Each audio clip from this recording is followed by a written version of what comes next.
எல்லோருக்கும் வணக்கம். நான் உங்கள் VS Geetha, VSG Tamil channel. Subscribe press பண்ணுங்க, பெல் பட்டனை கிளிக் பண்ணுங்க,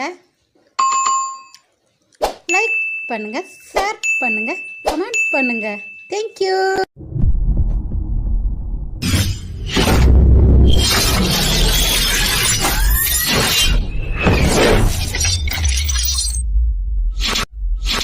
எல்லோருக்கும் வணக்கம்.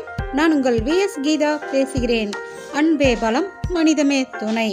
அவளும் கவிதையும் 2 பாகம் 18 கேட்டோம். எல்லாரும் பொண்ணு பார்க்க வந்திருந்தாங்க. அன்னைக்கே தேதியெல்லாம் குறிச்சிருந்தாங்க.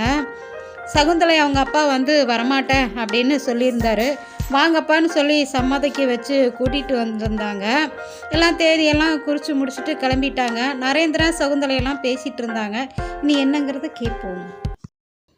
நரேந்திரன், சகுந்தலை நில்லு, ஏன் பெடி கொடுத்தே பேச மாட்டேங்கிற, நில்லுங்கிறல்ல அப்படின்னு சொல்ல, அதுக்கு நரேந்திரனுடைய மாமா பொண்ணு பாக்கியலட்சுமி சொல்ல, நரேந்திர மாமா, நீ ஏன் சகுந்தலையை அவ்வளோ கஷ்டப்படுத்துற, போகட்டு விடு, அவ தங்கச்சி நான் இருக்கல்ல, நான் பார்த்துக்கிறேன், வா உன்னை நான் கல்யாணம் பண்ணிக்கிறேன், நானும் உன்ன மாதிரி தான் சின்ன வயசுலேருந்து உன்னை விருப்பமாகவே இருக்கேன், கல்யாணம் பண்ணிக்க அப்படின்னு அவ சொல்ல, அதுக்கு நரேந்திரன் அமைதியாக நிற்க, சகுந்தலை நில்லு சகுந்தலை அப்படின்னு சொல்லும்போது, அப்போ சகுந்தலை அவங்க அப்பா வராரு.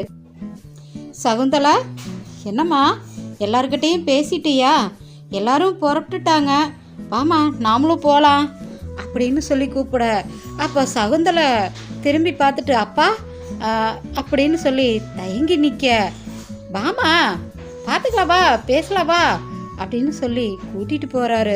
சகுந்தலை அப்படியே அமைதியாக நிற்க, அப்போ சகுந்தலை அப்பா, மாப்பிள்ளை நரேந்திரா, எல்லாரும் கிளம்பிட்டாங்க, நீங்களும் வாங்க போகலாம், அப்படியே வீட்டுக்கு வரலான் இருக்கேன், சகுந்தலையும் அம்மாவையும் என் ப்ரொஃபஸர் காரில் அனுப்பிட்டு அப்பாவை அம்மாவையெல்லாம் நான் மட்டும் வரேன், வீட்டுக்கு பேசணும், சரியா அப்படின்னு சொல்லிட்டு வா சகுந்தலை அப்படின்னு கூட்டிக்கிட்டு போகிறாரு. அப்போ நரேந்திரனுக்கு சந்தோஷம் தாங்க முடியல. முறையாக மாமா என்ன மருமகனேன்னு கூப்பிட்டாருன்னு சகுந்தலையை பார்த்துட்டு வியந்து அவங்க அப்பாவை வியந்து பார்த்துக்கிட்டே போகிறா. அப்புறம் கொஞ்சம் லேசாக நரேந்திரனை திரும்பி பார்த்து மெதுவாக கையசைச்சு டாட்டா காமிச்சுக்கிட்டு போகிறா.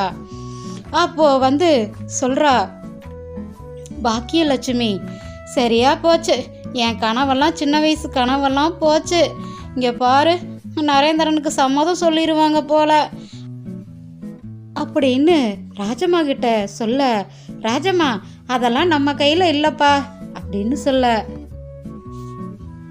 கல்யாண நாள் ஆகிருச்சு, எல்லாரும் கல்யாணத்துக்கு தயாராக இருந்தாங்க, கல்யாண மேடையும் வந்துச்சு, கல்யாணமும் நடக்க ஆரம்பிச்சது. ஆனால் இதில் என்னென்னா விடாத 2 நாட்களாக மழை கனமழையாக வந்துக்கிட்டு இருக்குது. அந்த விடாத மழையிலையும் கல்யாணம் நடக்குது. நரேந்திரனுடைய 2 சகோதரர்களுடைய திருமணம் அமோகமாக நடக்குது, நடந்து முடிஞ்சது. சகுந்தலை அவங்க அப்பாவும் தங்கால் அம்மா வைரநாதன் பேசிக்கிட்டு இருந்தாங்க. நீங்கள் உங்கள் வீட்டுக்கு பின்னாடி எவ்வளோ பெரிய தோப்பு வீடு கட்டியிருக்கீங்க இல்லை, நல்லா இருக்கு, ரொம்ப நல்லா இருக்கு வீடு, தோப்பு வீடு, நான் வந்ததே இல்லையா, இதான் முறை பார்க்குறேன், உள்ள எத்தனை ரூம் இருக்கு அப்படின்னு கேட்குறாரு. அதுக்கு வைரநாதன், நம்ம சொந்த பந்தம் ஒரு 30 குடும்பம் தங்குற மாதிரி இந்த தோப்பு வீடை நான் கட்டி வச்சிருக்கேன் அப்படின்னு சொன்னாரு. அப்படியா அப்படின்னு சொல்லிக்கிட்டு மனசுக்குள்ளேயே பேசிக்கிட்டாரு சகுந்தலையப்பா.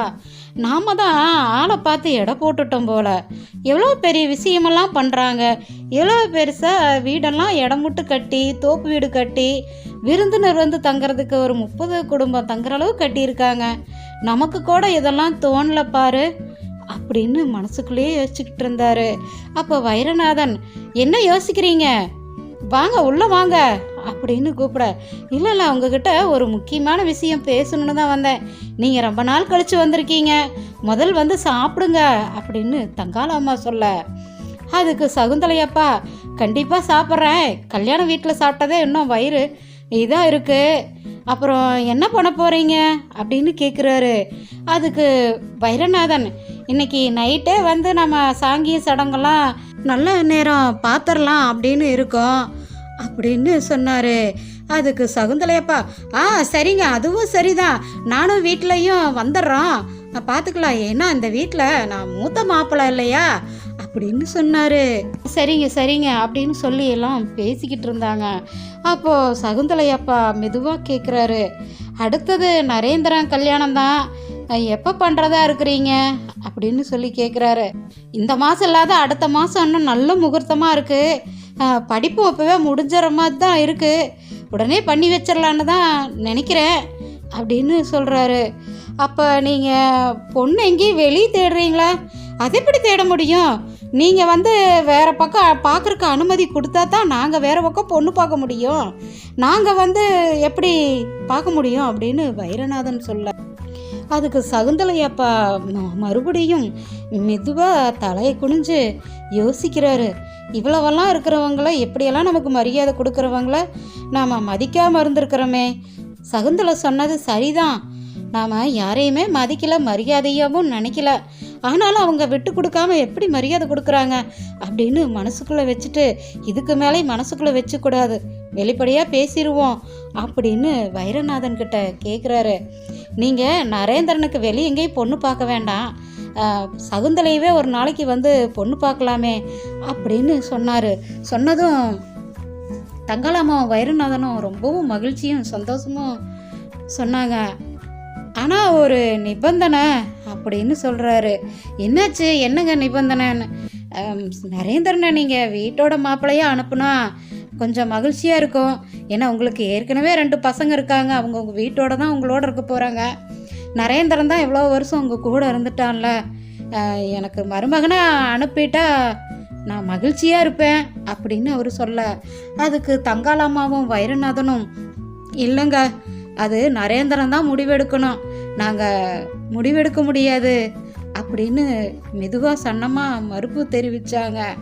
அப்போ மறுபடியும் சகுந்தலையப்பா தலையை குனிஞ்சிட்டு, சரி பரவாயில்ல, நான் வேறு பக்கம் மாப்பிள்ளை பார்த்தா நீங்கள் தான் வந்து தாரவாத்து கொடுக்கறதுக்கு சம்மதம் சொல்லணும், கல்யாணத்துக்கு எதுவும் பிரச்சனை பண்ணிடாதீங்க அப்படின்னு சொல்லி முடிச்சுட்டு போயிட்டாரு. நன்றி, வணக்கம். நான் உங்கள் விஎஸ் கீதா. அன்பே பலம், மனிதமே துணை. அவளும் கவிதையும் 2 பாகம் 20 நாம் கேட்போம். நன்றி.